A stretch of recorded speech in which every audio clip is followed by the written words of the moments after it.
안녕하세요. 5월 29일 월요일 아침입니다. 말씀과 함께 새롭게 오는 소망의 아침을 시작하겠습니다.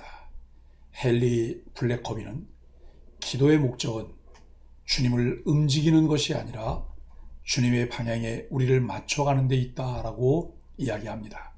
창세기 18장 16절로 33절까지 말씀을 본문으로 하여 한 영혼을 구하기 위한 아브라함의 청혼이라고 하는 주제로 함께 은혜를 나누기를 원합니다. 하나님은 아브라함에게 소돔과 고모라의 죄악과 심판을 알리십니다. 의인 50명이 있어도 그 성을 멸하실지 아브라함이 묻자 하나님은 그들을 위하여 용서하겠다고 하십니다. 40명, 30명, 20명으로 수를 줄여가던 아브라함은 의인 10명만 있어도 그 성을 멸하시지 않겠다는 하나님의 확답을 받습니다. 하나님은 악한 세상 가운데서 의인을 찾습니다. 하나님은 소돔에 의인이 10명만 있어도 그것을 심판하지 않겠다고 하십니다. 10명은 한 도시 안에 매우 작은 수입니다. 그러나 하나님께는 심판을 취소시킬 수 있는 절대적인 수입니다. 악한 세상에서 의인의 수는 많지 않습니다. 소돔에서 의인을 찾으시던 하나님은 이 시대에도 의인을 찾으십니다. 성도는 죄악 가득한 세상에서 하나님이 찾으시는 한 사람의 의인으로 살아가야 합니다. 하나님은 아브라함에게 당신이 행하시는 일을 숨기지 않으십니다. 하나님은 당신이 선택하신 사람을 통해 세상에 행하실 일을 알리십니다. 그런 점에서 아브라함은 예언자적 역할을 합니다. 아브라함에게 예언자적 역할이 주어지는 이유는 무엇일까요? 가족과 후손에게 잘 가르쳐야 할 것이 있기 때문입니다. 그가 가르칠 내용은 여호와의 도를 지키는 것, 다시 말해 공의와 정의를 행하는 것입니다.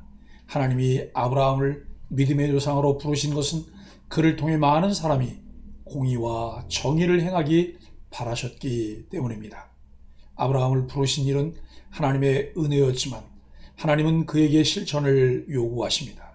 그런 점에서 언약 공동체는 믿음과 동시에 공의와 정의를 기반으로 해야 합니다. 공의와 정의가 없는 언약 공동체는 온전하지 못합니다. 공의와 정의를 행하는 아브라함의 모습은 부르짖음과 악이 가득한 소돔과 고모라와 대조됩니다. 다시 말해 공의와 정의가 없는 모습은 소돔과 고모라의 모습과도 같다는 의미이기도 합니다. 아브라함은 소돔 심판에 관해 말씀하시는 하나님께 의인도 함께 멸망받아야 하느냐고 질문합니다. 이 질문은 개인 신앙을 토대로 합니다. 한 성읍이 타락했을지라도 노아의 경우처럼 그 안에 있는 의인은 구원받아야 한다는 것이 아브라함의 논리입니다. 그런 점에서 아브라함의 논리는 소수의 구원입니다. 하지만 하나님은 소수의 의인이 있다면 소돔 전체를 멸하지 않겠다고 말씀하십니다.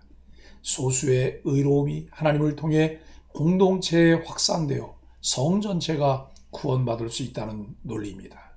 세상에 악을 행하는 자들이 많습니다. 그럼에도 당장 세상이 멸망하지 않고 유지되는 것은 아직 의인들이 있기 때문입니다. 사실 하나님은 의인을 위해 이 세상에 대한 심판을 유보하십니다. 아브라함은 의로운 중보자로서 소돔과 고모라를 위해 기도했습니다. 중보 기도의 기초는 하나님을 향한 믿음과 타인에 대한 사랑입니다. 16절로 21절은 중재 기회를 주십니다. 아브라함이 소돔으로 향하는 나그네들을 전송할 때 하나님은 그에게 당신의 계획을 알려주십니다. 이는 하나님이 아브라함을 천상회의의 결정을 고집하는 선지자로 대우하신다는 의미입니다. 하나님의 계획은 아브라함이 크고 강대한 나라가 되고 천하 만민이 그로 말미암아 복을 받는다는 것입니다. 하나님은 아브라함의 후손들이 하나님의 도를 지켜 이 세상에 의와 공도를 행하는 나라를 이루게 하실 것입니다. 믿음의 후손은 소돔과 고모라와는 정반대로 정의와 공평을 이루어야 합니다. 아브라함에게 알려주신 두 번째 계획은 소돔과 고모라의 심판입니다. 하나님은 소돔과 고모라에 대한 부르짖음이 크고 그 죄악의 심이 무겁다고 말씀하셨습니다. 하나님의 오래 참으심에는 분명히 한계가 있습니다. 그 인내의 기한이 다 차면 하나님은 반드시 죄인들을 철저하게 심판하십니다. 하나님의 자비하심을 악용하여 여전히 악을 행하며 회개하기를 거부하는 자들은 하나님이 내리시는 재앙을 피할 수 없습니다. 23절로 26절은 첫 중재입니다. 아브라함은 아마 조카 롯을 떠올렸을 것입니다. 이에 그 성에 있는 의인들의 구원을 간구합니다. 의인들의 구원을 위해 소돔성의 멸망을 유보시켜 주시기를 구합니다. 이렇게 아브라함은 타락한 죄인들을 긍휼히 여기는 마음으로 간절히 중보 기도를 드렸습니다. 이러한 모습은 죄인을 사랑하사 친히 인간의 몸을 입고 이 땅에 오셔서 죄인들을 위해 간구하시고 자신의 몸을 속죄제물로 드리신 예수 그리스도의 중보 사역을 예표합니다. 우리도 이기적인 기도에서 벗어나 이웃과 형제들의 구원과 유익을 위해 기도해야 합니다. 하나님은 의로운 자들의 기도를 통해 심판을 지연하는 인자하신 분입니다. 하나님은 소돔성에서 의인 50명을 찾으면 그들을 위해 온 지역을 용서하겠다고 하십니다. 27절로 33절은 계속되는 중재입니다. 그런데 아브라함의 간청으로 의인의 수는 점차 줄어 의인 10명만 찾아도 소돔성을 멸하지 않겠다고 하십니다. 우리 역시 하나님의 오래 참으심에 의지하여 세상의 구원과 평화를 위해 기도해야 합니다. 하나님은 의로운 자의 기도를 외면하지 않으시고 그 기도를 반드시 들어주십니다. 아브라함과 말씀을 마치신 하나님은 당신의 처소로 돌아가십니다. 소돔의 구원을 위한 아브라함의 중보 기도는 무려 6번이나 거듭되었음에도 하나님은 매번 응답하시며 아브라함이 제시한 수만 충족되면 소돔을 용서하겠다고 하십니다.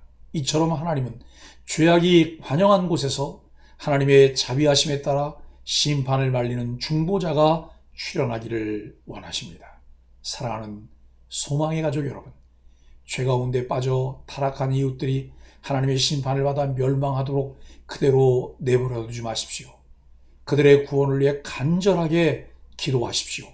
사도 바울은 디모데에게 보내는 서신에서 하나님께서는 모든 사람이 다 구원받고 진리를 알게 되기를 원하신다고 전합니다. 한 영혼이 예수 그리스도의 복음을 듣고 구원회로 초대될 뿐만 아니라 예수 그리스도를 영접하여 하나님의 자녀의 권세를 얻길 원하십니다. 하나님은 오늘도 사람을 찾습니다. 공의를 행하며 예수 그리스도의 생명의 복음을 전하는 전도자 한 사람을 찾습니다. 한 영혼을 사랑하여 그들이 주님께 돌아오게 해달라고 기도하는 한 사람을 찾습니다. 누가 그 일을 위해 주께 응답하겠습니까? 우리에게 복음을 들려주시고 매일 말씀 안에서 자라가며 그 말씀 붙들고 기도하게 하시는 이유가 무엇일까요? 한 영혼을 사랑하지 않고는 견딜 수 없는 사람이 되게 하시려는 것 아닐까요? 아브라함을 아브라함 되게 하시기까지 오랜 시간 기다리며 연단하고 준비하게 하신 하나님은 아브라함을 벗이라 칭하십니다. 그와 친밀한 교제의 관계를 통해 하나님 나라의 계획과 심판에 대한 이야기를 공유해 주십니다. 이 시대에 하나님과 친밀한 교제의 관계를 형성하며 그 은혜를 공유할 자 누구일까요? 하나님은 만물을 창조하셨을 뿐만 아니라 친히 인간 역사에 개입하셔서 그 뜻대로 주관하십니다. 이를 위해 하나님은 우리에게 거룩하고 비밀한 뜻을 알리시고 우리를 의롭고 공정한 나라로 부르십니다. 한 영혼을 소중히 여기시는 하나님의 선하신 성품들을 품게 되기까지 오래 참고 기다리신 하나님께서 우리와 공유하길 원하시는 은혜를 깨닫게 되길 소망합니다. 하나님의 성품과 그 사역을 본받으며 영혼 구원을 위해 중보 기도할 책임이 우리에게 있음을 잊지 마십시오. 그리고 그 일에 우리가 부르심을 받아 기도하며 복음을 전해야 할 특권을 가진 자 되었다는 것을 기억하며 매일 그 특권을 사용하여 한 영혼을 주님께로 인도하는 소망의 가족들이 되기를 예수 그리스도 이름으로 간절히 축복합니다. 함께 기도하겠습니다. 하나님, 심판 아래에 있는 세상에서 우리의 모습은 어떠한지 돌아봅니다. 세상에 죄에 분노하지만 끝까지 긍휼을 잃지 않으시는 하나님 마음을 품게 하여 주옵소서. 우리가 먼저 하나님이 찾으시는 그 사람이 되어 겸손함과 애통함으로 공동체를 위해 기도하게 하여 주옵소서. 예수님의 이름으로 간절히 기도합니다. 아멘.